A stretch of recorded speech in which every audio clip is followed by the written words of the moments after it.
자, 그 다음에 구절 제6번 서가모니 제열에 서가모니 부처님과 모든 부처님께 기합니다. 이런 말씀이죠.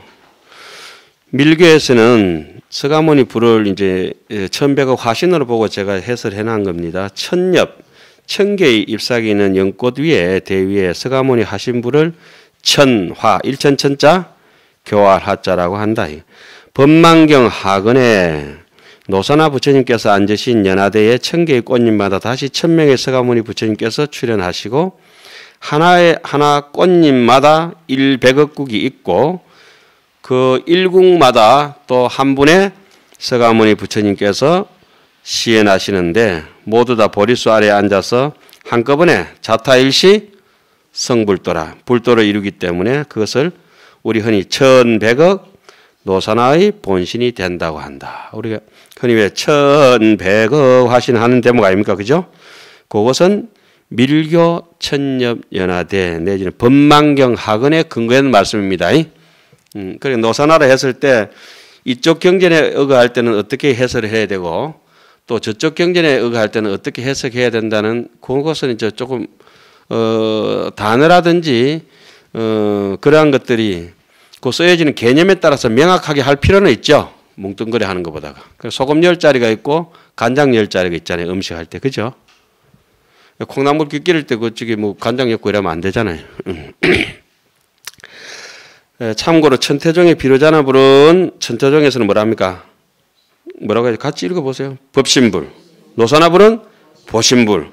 서가모니 불은 응신불로서 삼신불에 배대하여 말하기를 한다. 이것이 우리가 일반적으로 알고 있는 상식적인 삼신불이죠. 그죠? 하암종에서 얘기하는 삼신불은 아니다고 하는 것이죠. 하암종의 삼신불은 어떻습니까? 서가가 비로요, 비로가 노사나고, 노사나가 비로고 똑같은 말씀이죠. 예? 예. 비유하면 법신불은 하늘에서 만고의 불변한 달의 본체와 같고 보신불은 사방으로 가득히 퍼지는 환한 달빛과 같고 하신불은 모든 강물에 비치는 달 그림자와 같다. 그러면서 제가 그 밑에 기신론 사상을 인용해서 풀이해놨습니다. 법신은 마음의 본체를 말하는데 기신론에서는 보신과 응신을 얘기합니다. 보신과 그 응하시는 수행 정도에 따라서 볼 수 있게 되는 능력, 마음에 운영하는 폭을 말하는데 응하시는 하신불은 일반 범부들 그런 사람들이 분별 사식, 현전의 의식 바깥으로 뻗어져 나와가지고 이제 가지가 묵은 가지가 돼가 칙칙 자라가 있는 그런 것 견해로서 이제 보는 모습이고 보시는 업식이 벗겨지면서 사면 위에 저쪽이 뭡니까 발심주 있잖아요, 그죠? 거기서부터 처음 볼 수 있게 시작되는 거예요. 신심이 무르익어서 발심주부터 사면 위에서 보다가 나중에 조금 볼 수 있게 되고 실제적으로 보신을 확연히 볼 수 있는 대목이 들어가면 이제 십지보살, 한의지, 초지 있잖아요. 거기서 본다고 하죠. 굳이 따지면 견도분이라고 얘기를 하죠. 그 한의지 있잖아요. 한의지 견도. 그때는 그 업상전상, 현상, 지상상수, 십지계명, 조업, 수보상 중에 상속상이라고 하는 시곤이 끊어지는 상태이기 때문에 바깥으로 분별이 흐르지 않고 외진 경계를 흐르지 않고 비로소 자기의 본래 모습 가지고 있는 공능을 보신, 그죠? 부처님의 가보를 유출해낼 수 있는 지혜의 몸을 비로소 본다 해서 십지보살의 초지가 굉장히 중요합니다. 그래서 바깥으로 뭡니까? 그 무색성향 미척법, 안입이 설치니처럼 외진 경계가 끊어지는 상태. 그러나 여전히 안쪽에는 뭐가 있습니까? 칠지보살까지 직이내양해가 있는 제7식 말라식이 있죠. 그것이 다 말라 삐뚤어지면은, 말라식이 다 말라 삐뚤어지면은 무생법인을 얻게 되는 팔지부동지가 되잖아요. 예? 그때는 마음속에서 미세 유지하고 아주 가늘게 흐르는 자기의 업식을 관찰할 수 있는 능력이 생겨지니까 그때는 공부하지 말라고 말려도 안 되는, 그때부터 자연수행이에요. 그때부터는 십지 초지부터도 뭐 그렇다고 봐도 괜찮겠지만 땅 위에서 배를 가지고 막 이렇게 모래톱에 올려놓고 바다로 밀어내릴 때 힘들잖아요. 여러 사람이 힘을 합쳐도. 그렇죠? 그런데 배가 일단 물 위에 뜨면 어떻습니까? 혼자서 놓아줘도 쉽게 가잖아요. 바람만 불어도 돛담배도 순풍 달고 가잖아요. 그게 바로 무공룡의 무생법인의 팔찌, 부동지 능력이거든. 우리가 억지로 지금 수행하고 이런데 제가 요즘 느끼는 경우는 이런 게 있습니다. 의식으로 의도적으로 기억하고 알려고 하고 노력 이런 것도 있지만은 새벽에 내지는 혼자서 이래 있다가 모욕하다가 그 뭐 이렇게 가만히 있는데 안쪽에서 의훈습이라고 있어요. 그게 자동으로 일어나는 거예요. 아까 얘기 들어서 열애성기 묘덕보살 같은 이런 얘기들이라든지 이 정수리에다 부처님이 반강을 쏟아부었다는 것은 이 정수리는 동물의 입장에서는 머리라고 하는 것은 뿌리고 식물의 뿌리에 해당하잖아요. 그죠?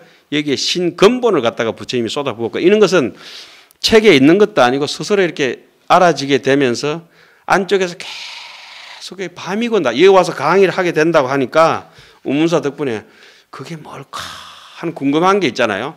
그럼 꿈속에서라도 와서 스스로에게 강의를 하는 거예요. 저는 매일 그런 걸 거의 새벽에 일어나는 무렵에 대해서 경험을 하게 되는데 야, 정말 이 마음의 신비로운 것은 말로 할 수 없구나. 그러니까 책 보지 말아도 볼 수밖에 없어요. 책은 진짜 그대로 내가 볼 때는 법이에요. 그대로 법 보고 진리고 이거 그냥 희론이 아닙니다. 이거. 그런 걸 한 번씩 체험함으로 해가지고 사람 삶이 점점 거친 것이 다 조금씩 숙지막해지는 거라. 숙지마다하는 말씀 알죠? 조금씩 익어가는 거야. 조금씩. 감 왜 봄에 땡감 쪼매난 거 꽃에 열렸던 거 있잖아요. 조금 자라가 이 가을에 조롱조롱 저 빛 곱게 연결 가잖아요. 예? 세상에 햇빛이 저래 쏟아지는데 온 산천의 만경 평야에다가 알라리 그거 나라 곡식들이 익어간다고 한번 생각해 봤어요. 그게 밥상에 매일 올라온다고 생각해 봤어요. 그 알갱이들은 전부 그 빛의 광명의 그냥 결정체거든. 집합체거든. 기적이 매일 벌어지는 거예요. 아까 도량을 싹 거닐면서 내년 봄에 필 영산홍을 가르쳐 드리고 내년 봄에 지금 같이 내하고 돌아본 학인들은 어떻습니까? 대학원 선생님들은 내년에 필 매화가 종무소협에서 가득 출발하고 있거든 지금. 소나무 저 만지송 있죠? 저 끝에 지금 가서 더듬어 보세요. 단단한 뾰족한 그 솔순이 내가 오늘 가보지는 않았는데 자리 잡고 있습니다. 그래서 어리석은 사람은 그 상태 죽을 때가 돼야 뭐 공부한다고 이렇게 얘기하고 봄이 돼야 꽃이 본다 하지만 영리한 사람은 이 겨울도 항상 꽃과 같이 이렇게 흘러가는 거예요. 흐르는 거죠. 지금 아무것도 아닌 지금 이렇게 부족한 그게 중노릇하고 수행의 삶이로 하지만은 이것이 언젠가는 내가 확인한 그 부처님과 같은 대선지식으로서 내 인생이 계속 세세생생에 점철되겠구나 하는 희망차잖아요. 한번 이상한 소리 한번 해볼까요? 우리는 따라해 보세요. 맹구다. 우리 진짜 맹구예요. 이 눈먼 우리가 어떻게 이게 불법의 바다에서 턱 화환경에 하나 걸렸네. 이거 어떡하게 놓칠 거예요, 말 거예요. 눈이 어둡거나 말거나 그냥 붙잡고 사는 거예요, 그죠? 그러다 보면 언젠가는 무태 도달할 날도 있을 것이고 숨쉬기도 편할 것이고 이거 놓치면 안 돼요. 저는 이번에 이제 기신론 한 15년 만에 화환경을 한 20년 만에 끝내면서 끝냈다 하지만 뭐 하지만 그런 생각을 합니다. 이제까지는 남들이 만들어 놓은 콩을 갈아서 만들어 놓은 두부를 가지고 요리해 가지고 이렇게 먹다가 남들이 해석해 놓은 거 요거 뺏기고 저거 뺏기고 해가지고 뭐 잡동산 해가 부대찌개 해가 먹다가 스스로 농사 지은 콩으로 맷돌에 갈아서 두부를 내가 만들어서 된장찌개를 찌개 먹으니까 이거 만만하다. 맛있어. 그래서 스스로 담근 된장을 가지고 된장을 끓이는 아낙네의 심정이 있잖아요. 재밌는 거예요. 지 혓바닥에 들어와서 맛보는 거. 이게 여가 음수의 냉난을 자제라. 고기가 물을 마실 때 차고 덥고 이 찬란한 거. 경전을 찬탄 안 할 수가 없어요. 찬탄 안 할 수가. 그래서 조금 전에 뭐 어떤 무슨 교수님이죠? 문화재 유홍역에서 아는 만큼 보인다 하더니 진작 좀 알았으면 저래도 안 오고 잘 먹고 잘 살 건데 이게 30년 넘게 돌아가지고 이제 이게 그래도 지금이라도 천만다행 아니에요. 천만다행. 이 가을에 피는 꽃들이 뭐 착꽃도 있고 금목소도 있고 은목소도 있고 얼마나 좋아요. 시절이 다 다른 거라. 봄에 피는 꽃도 있지만 세상에 내 강의 들으러 와가지고 국화에 그쪽에 빼짝 마른 국화에 향기 있는 줄도 모르는 그쪽에 대학원 스님들이 계셔. 그 빼짝 마른 국화를 비벼보더니 자 이거 향기 좋지요 이렇게는 시커먼 걸 주니까 인상을 푹 찌그리는 것 같더라고. 향기가 나네요 이랬었대. 아 향기 진하잖아요 국화 향기. 빼짝 마른 국화 그죠?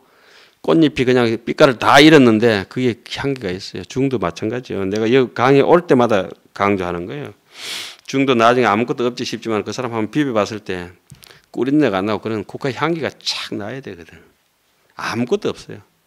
정말 볼품도 없어요. 한 발짝 떨어져서 보면은. 다가가서 비벼보면은 그게 내년 봄까지 여름까지 향기를 국화는 간직하고 꽃잎이 다 떨어지고 꼬투리도 다 떨어지고 마른 하나 붙어 있는 거 있잖아요. 그것만 비벼봐도 향기가 나요. 우리가 이 세상에 와가지고 돈도 책도 뭐 재물 다 뭐 남길 것도 없이 이름도 못 남기고 갔다 하더라도 먼 훗날에 우리 후배들이 와서 슬쩍 한 번만 이렇게 하은경 도표가 누가 만들어 놨어? 이래 그때 향기가 나야 돼. 지금 우리는 인연이지만은 우리가 이름도 얼굴도 모르는 후배들이 우리 이 뒤에 길을 이어간다 생각할 때는 막 가슴이 벅찬 거야. 잘 왔죠 우리가. 자, 기신론에서는 범부와 이성의 속에는 육도 차별의 상을 응신이라 하고 10회 이상 10회가 10주 아닙니까? 그죠? 사면이 들어가는 거 그죠? 10주 10행 10향의 소견이 분재색 자기의 느낌만큼 조금 분재색을 여인 것을 보신이라고 한다. 여러 경론은 이와 같이 모두 다른 것은 법문이 무량하여 한 길이 아니기 때문이며 그러니까 저 바다가 넓은데 그 바다마다 따뜻한 물, 바닷물이 똑같은 것처럼 보이지만 따뜻한 데 사는 어종이 있고 차온물에서 사는 어종이 있고 그죠? 바다 위로 날아다니는 날치도 있고 밑을 삐삐 귀댕기는 짱어도 있고 희한해. 긴 놈 짧은 놈 뭐 칼치는 이래 다니라 칼치는. 나는 칼이다. 칼치는 이렇게 헤엄 안 치고 이래 친다며요. 몰랐어요? 옆으로 가면은 이렇게 온 놈한테 잘릴까 싶어가지고 지도 같이 서야 되는 거야. 칼치 믿거나 말거나. 자, 그런데 신기한 거는 어제 제가 가늠제일 법문을 매일 법문 써서 해야 되는데 우리 소인 보는 스님이 앞에서 법문 듣다고 목닥쳐도 하품을 확 하고 있어요. 하품 법문 들을 때 하품하는 사람들은 극락세계에 태어나도 하품 중생이 됩니다. 우리는 극상품이 돼요. 상품 상세.